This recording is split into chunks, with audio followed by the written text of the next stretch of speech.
I'm here in Hoskins today with Travis. We're going to be going out to Moke. I have not taken you guys to Moke, man, in probably a year or two. That I don't even remember the last time I've been out there with you guys. So it's the first time he's been out there. We've got 770 something kgs worth of cargo for some missionaries at another location. So we're going to be meeting up with our helicopter out in Moke and doing some shuttle runs and things like that. So there's going to be a little more on the ground content in this video. It's about a 35 or so minute flight out there. Travis just got his commercial license here in Papua New Guinea just last week. He did his check ride, so good on him for that. We're gonna go ahead and get loaded all up. We don't have any seats on board. We have no passengers, anything. It's just a bunch of cargo. So let's get loaded up. We don't even need fuel. We're about 10 pounds under what we were kind of planning on. Let's get loaded and get out of here. This video has been sponsored by BetterHelp.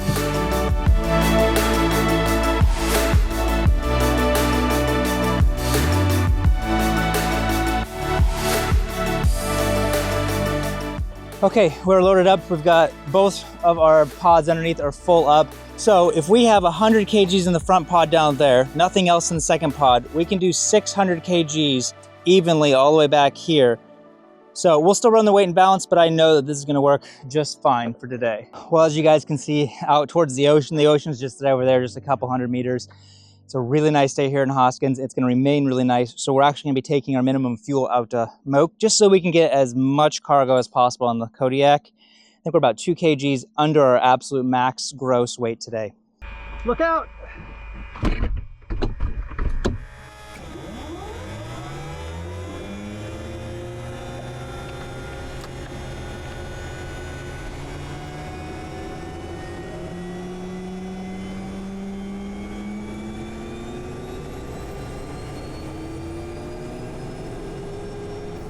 So throughout this flight, I'll be hitting this co-pilot button right here. This is isolation. That way Travis does not have to hear me talk to you guys on the camera. It's just so I'm not distracting him. All right, while Travis is getting everything ready, I'm gonna go ahead and go through the weight and balance with you guys. So you guys can see how we do our weight and balance here. This is the Flight Span app. We got 810 pounds of fuel up there. We don't have any seats on board. And like I was saying, we've got 130 kgs in the front pod, 120 in the second. On the hat rack, we've got about 60, which leaves us with 460 for the remaining 2 slots down here. So 230, 230. Moresby 8861, November Tango Kilo on the ground, Hoskins. November Tango Kilo, Moresby, go ahead. November Tango Kilo is taxiing Hoskins, Moke, 2 POV. November Tango Kilo, none for the traffic. November Tango Kilo. And coming back to the weight and balance, you guys can see we're just right at the very top of our line, just 9 kgs under.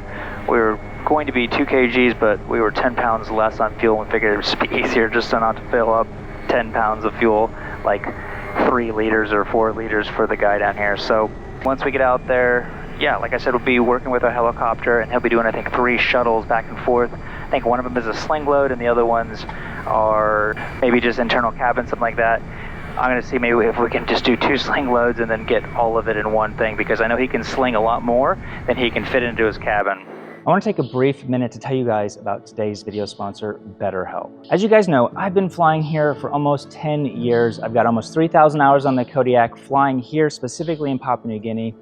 And I absolutely love it. But there was definitely a time I dreaded flying here in Papua New Guinea. I absolutely hated it because I had so much stress and anxiety built up around navigating weather here in Papua New Guinea. You see, 10 years ago, we didn't have a way that we could actually check the forecasted weather for the day. We would just leave in the morning and hope for the best, and I got myself into situations that were very uncomfortable and very stressful. And I didn't feel like I had anybody to go talk to at the time, and felt like I had to navigate this anxiety of my own, on my own.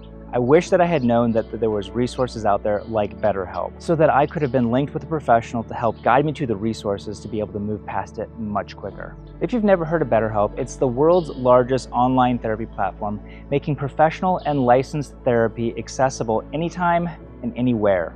Whether you or a loved one is dealing with stress or anxiety or just need someone to talk to, BetterHelp is there to connect you with a therapist that best fits your needs. And the most convenient thing about it all is you can do it from the comfort of your own home. It's so easy to start. Just fill out a questionnaire and they'll match you with a therapist in a couple of days. And if that therapist does not fit your needs, it's free to change to another one that better fits your needs. With over 8,000 reviews on Trustpilot and a 4.3 rating, BetterHelp is the platform you can trust. So if you're struggling, let BetterHelp move you past your anxiety. Almost 70% of members have reported improved symptoms in just after 6 weeks of therapy. So if you'd like to sign up, use my link down below. I'll leave it in the description as well as the first comment down below, and you can save 10% on your first month of therapy.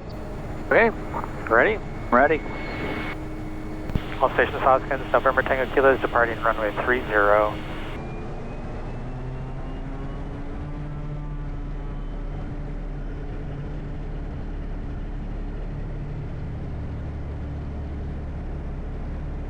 Our set, airspeed's alive.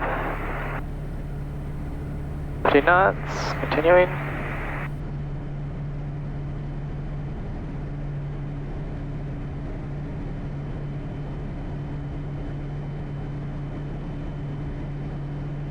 I'm going to go ahead and hit sensor down here and ADC 1. That puts me on his same air data computer so that our airspeeds are matching up. That way I'm not yelling at him for airspeeds being off when they're not. So the lever he's pulling back right now is just the prop. You can see the NP is coming back down to 2050. He's bringing that to 2,000 RPM. That's what our cruise is going to be all the way out to Moke today. We're going up to 8,000 feet. Even though it's only a 35-minute flight, it is so hot down here and so muggy. Like right now it says it's 30 degrees Celsius, which, I don't know, maybe 90-ish, something like that. But when we get past the 5,000 feet here in Papua New Guinea, that's where all the humidity kind of drops off. And so if we're at 8,000, it's like air conditioning and makes our life so much more enjoyable and less fatigue at the end of the day. Orsby 8861, November Tango Kilo. November Tango Kilo Murphy. November Tango Kilo departed 17. Tracking direct Moke on climb 8,000, estimating Moke at 51. November Tango Kilo on climb 8,000 airplane traffic. November Tango Kilo. You good? So there's your 5,000 and it gets cooler. I know, right? It's already 21 degrees here passing through 5,000. And what did Stuart say? Was that about the grass? Did he say something about the grass? There's a few high patches, but overall it looks good. Okay, good deal. We had asked Stuart, our helicopter pilot, to look at the grass, send us a text message to let us know if they had finished cutting it. Let's go over the strip chart together now. Before we're starting our descent, that'd be a little bit easier. It's just at 1,000 feet straight on. Touchdown slope's only 3%, and if you come down here to the bottom of the profile, it's pretty much flat except for the last, like, whatever, 5 or 50, 60 meters or something. It goes up to 5% and then levels right back off again. So it does have a little bit of a steeper slope right there, but we're not going to worry about that because we're going to be landing at 60 meters in on this one. You can see what it looks like. We'll be landing in this way. So the windsock's right here at the end of the runway on the left-hand side. Just a standard pattern. We're going to come out 1.6 nautical miles indicated right up here on the distance, and that's where we're going to turn our base. Okay. I have a tendency to always get low here. I don't really know why, but that's what I always do. And then it's a really late go around. We don't have a lot of extra fuel today. If we had extra fuel, we'd probably just practice a go around with the full weight. It's good to do that. It's one thing to do it easy and you're like, yeah, I'm awesome. But then when you do a full weight, you're like, oh crap, I feel a little uncomfortable now. Other than that, there's really nothing special about this place. So as we get closer, Travis is going to continue to go through the buddy check, which is a landing checklist and takeoff checklist. And he's going to be coming up to abort and emergency procedures here shortly. And we were just talking about this yesterday, and this is something you guys can incorporate if you're a pilot yourself. Doesn't matter what type of airplane you fly. Something that I really would encourage people to do is do an abort procedure on every single landing, regardless if you're like, this is a 7,000 long foot runway, whatever else. You don't know if there's going to be an animal on the runway. You don't know if you realize, oh shoot, I didn't put my gear down. Different things like that. So it's always really good. November Tango Kilo is 10 miles to the east inbound, estimating Moke 51. What I was saying though is just as far as like our go around procedures is shortened down as simple as possible. It's kind of like when you have an emergency, you have your ABCD, you know, your airspeed, your best field, your checklist, and then your dialogue, whatever you need to, you know, call up and mayday, mayday, mayday kind of stuff like that. And with your go around procedures, on this plane, we're power up, 20 degrees, pitch for 12, reset top of the green, and maneuvers required. Keep it as simple as possible so that when you do have to go around and you're not expecting it. Here we have animals, we have kids, we have adults, we have people mowing the yard or the airstrip, things like that. So it's sometimes just absolute last minute and you just kind of, it's just like kind of redundant just going off of muscle memory. It's power up, 20 degrees, pitch for 12, reset top of the green, whichever that might be on the torque or IT. So anyway, I encourage you guys, if you are a pilot, try to come up with something on every single landing and talk that through so that you're ready to go. We're just gonna fly just at the end of the runway so that you can look at the full runway length as you're crossing it, and then we'll just enter into our left downwind from there. You can see a little bit of a runway poking out there and then the shadow at the end. So point for the shadow so that way you can see the whole length of the runway. How's it look? Just dip your wing real quick. It's up here on the top. Yep. All right, that looks good. It looks like on the sides of the runway, it looks like the color of the grass is really bright green. Those areas might be longer grass because there is 3 different patches that grow way longer and taller. So let's just keep flying out for our full mile. Okay. Then once it hits 0.9, that's when I start initiating my turn. So I'm rolling out right around at a mile. There you go. Did you call up Moresby to let them know that you're in the circuit? I have not. Moresby 8861, November Tango Kilo in the circuit. Moke, report after landing. November Tango Kilo. All stations Moke, 1271, November Tango Kilo in the circuit, Moke. We're still all right. We're a little bit far out, so I probably wouldn't be turning at 1,500 feet like we were planning on. Okay. So that we don't get low. Looks like we'll have a 12 knot headwind potentially. It might drop off at the end. I didn't see the windsock. Looks good. I go from here. Got the brown patch. That's where you're shooting a touchdown. Okay. I got a 9 knot headwind.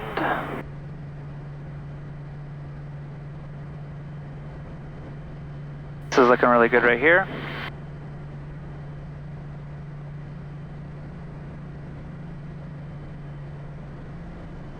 $500. Coming down, starting to get a little bit high now. A little fast. Okay. Coming down, we're still really high. Let's pull some power though. There you go. Add a little bit though. Add a little bit more. There you go.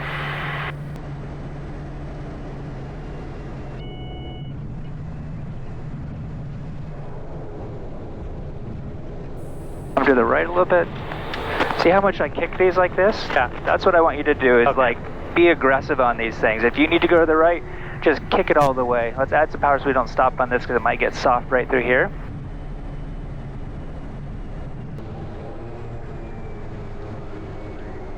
You can really be aggressive on those. I mean full kicking them because like the last 2 times we kind of just drift a little bit to the right. Just kick the thing full. Okay. We're going to line up right here.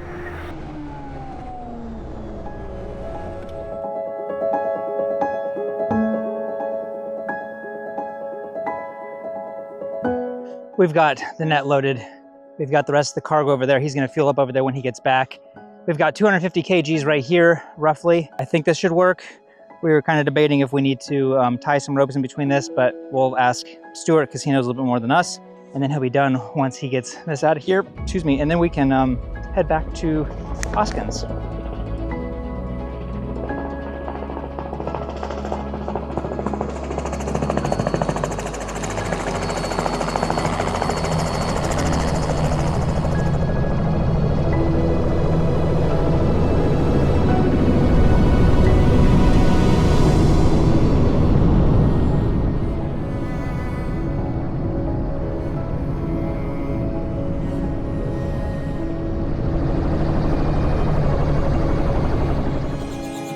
Does the net work? Does the net work at 250 the way it's set up? Yeah, I think so. Okay, do we need to tie up the ends or no? It didn't look like it to me, but If it looks like stuff is going to go over the edge, I don't have anything to tie it with. So I have ropes. All right, I guess we'll load this up then.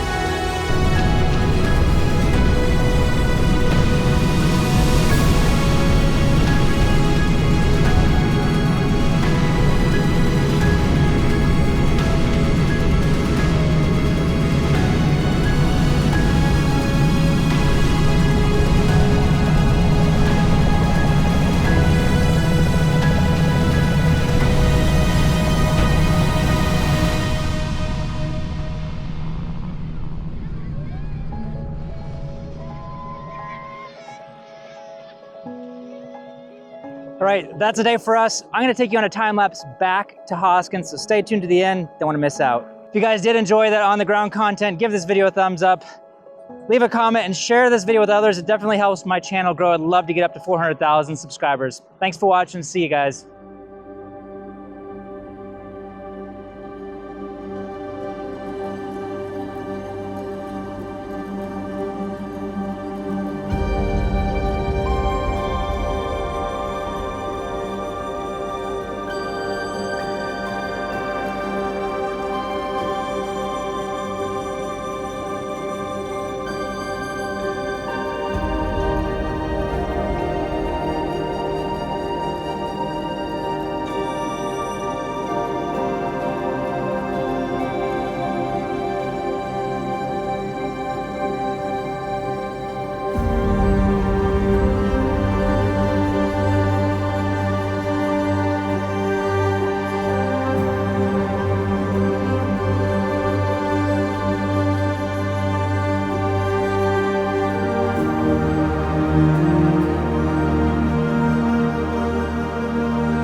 Thanks BetterHelp for sponsoring this video.